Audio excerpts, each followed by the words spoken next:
غیر مسلم کو ہم السلام علیکم نہیں کہہ سکتے، اور اگر وہ آپ کو سلام کہہ دیں تو پھر وعلیکم السلام مت کہیے۔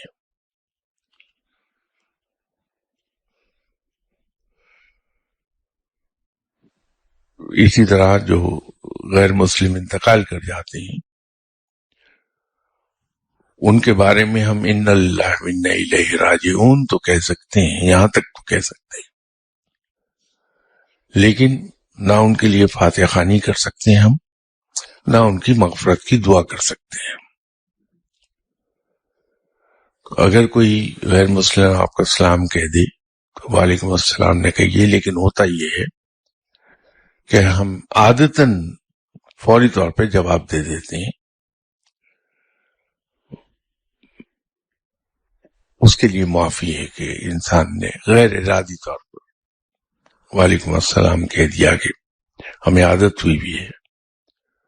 تو اس کے لیے جو چیزیں غیر ارادی طور پہ ہو جاتی ہیں اللہ اس کو معاف فرما دیتا ہے۔